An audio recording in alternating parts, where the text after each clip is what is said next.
السلام علیکم پیارے دوستو، چینل پہ نئے ہو تو چینل کو سبسکرائب کر کے بیل آئیکن کو دبا دیجیے، جس سے آپ کو ہمارے اس چینل کے نئے ویڈیو دیکھنے کو ملے۔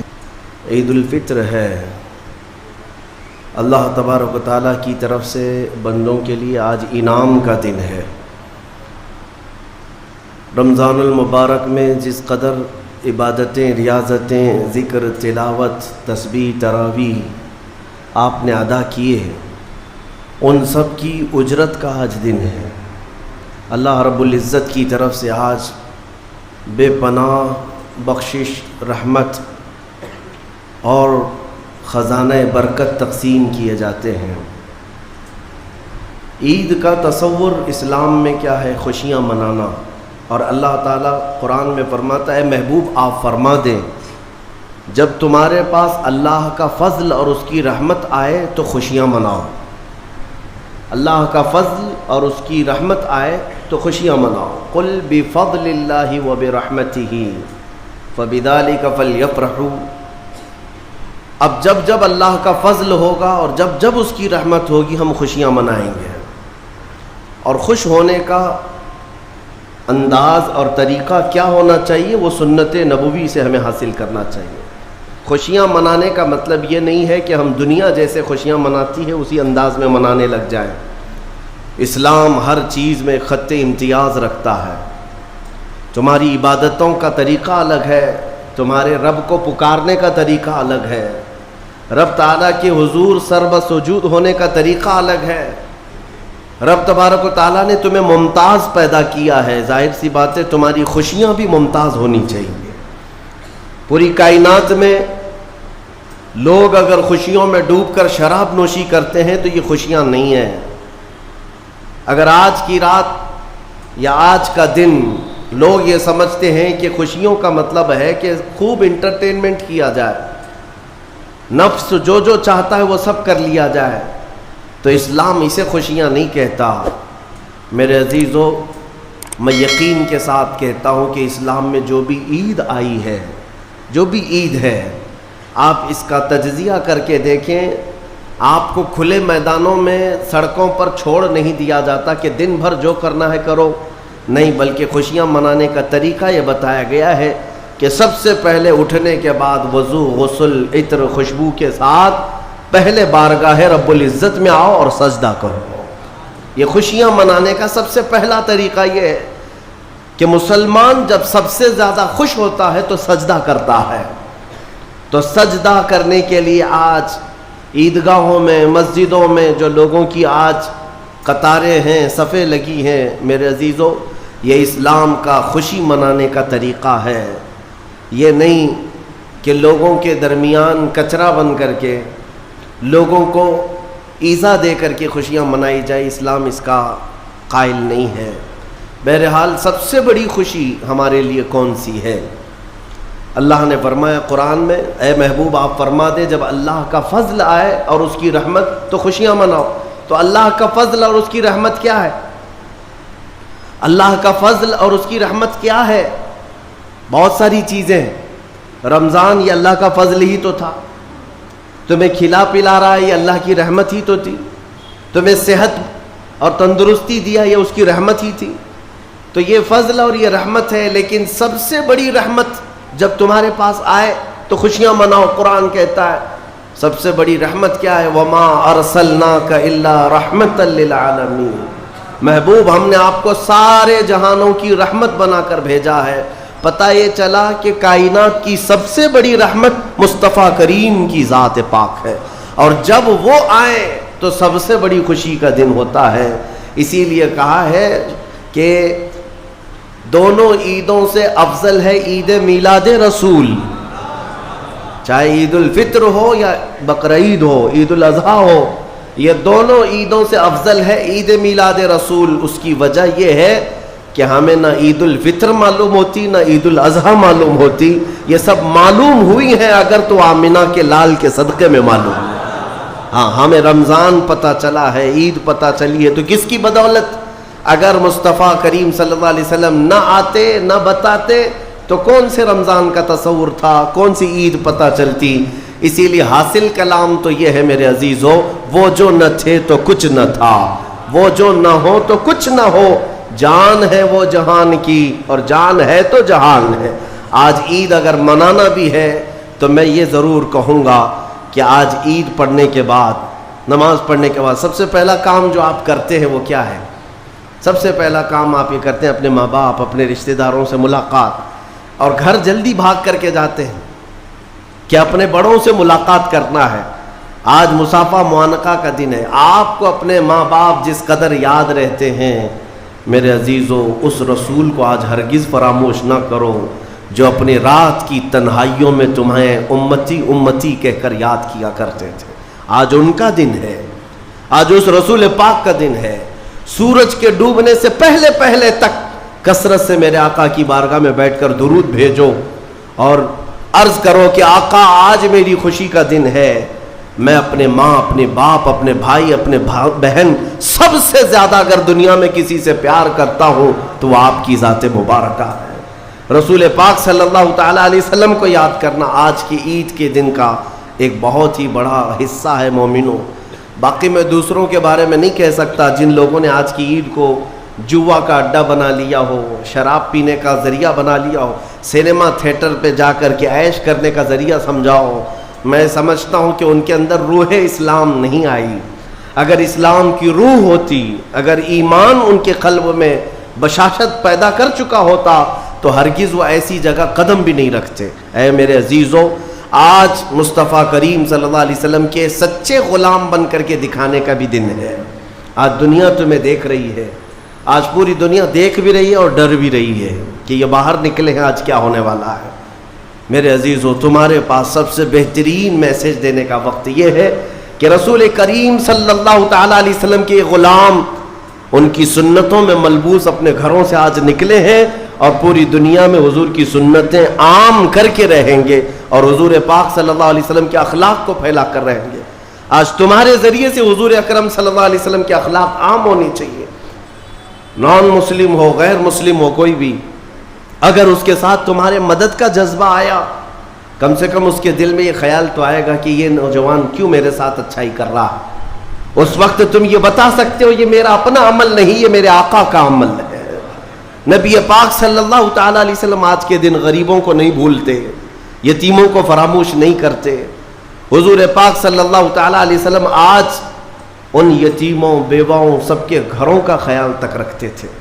عزیزان گرامی وقار، آج عید کے ان لمحات میں یقیناً رمضان المبارک گزر جانے کے بعد خوشیوں کا دن ضرور ہوتا ہے، لیکن ساتھ ہی آج ہمیں قلق بھی ہے، غم بھی ہے ہمارے ان بھائیوں کا جو آج عید منانے کے لیے یا تو ہمارے ساتھ نہیں ہیں، ناحق جیلوں میں بند ہیں، کچھ بے قصور قیدی ہیں، اور بہت سارے وہ لوگ ہیں جن کے ہاں اسباب کی کمی ہے اور کوئی عید نہیں ہے ان کے ہاں۔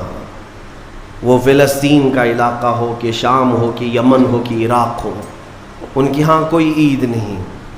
وہ کھلے میدانوں میں آج بھی ایک ایک روٹی اور بوٹی کے لیے ترس رہے ہوں گے۔ آج اس درد کے ساتھ ہم عید کے لیے حاضر ہیں اور بارگاہ مولا میں یہ عرض ضرور کریں گے کہ مولا، جہاں تو ہمیں نرم لقمے کھلا رہا ہے، حضور کی اس غریب امت پر بھی رحم فرما دے۔ ایک میرا ہی رحمت میں دعویٰ نہیں، شاہ کی ساری امت پہ لاکھوں سلام۔ آج عید کے دن جو کام کرنے کے ہیں، میرے مصطفیٰ کریم صلی اللہ علیہ وسلم کو راضی کرنے کا دن ہے۔ آج کے دن حضور فرماتے ہیں اللہ تعالیٰ کو سب سے زیادہ پسندیدہ جو عمل ہے، سب سے زیادہ پسندیدہ وہ دو ہے۔ دو عمل اللہ کو بہت پسند ہے آج کے دن۔ فرمایا میرے آقا صلی اللہ علیہ وسلم وہ دو عمل کیا ہے؟ حضور فرماتے ہیں پہلی چیز یہ ہے کہ اللہ رب العزت کی بڑائی بیان کرنا۔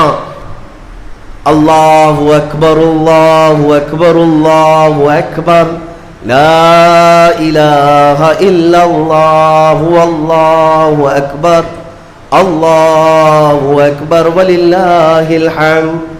یہ اللہ رب العزت کی بڑائی، تکبیر، اللہ سب سے بڑا ہے، یہ تکبیر بیان کرنا پہلا عمل اللہ کو سب سے زیادہ پسند ہے۔ دوسرا عمل استغفار،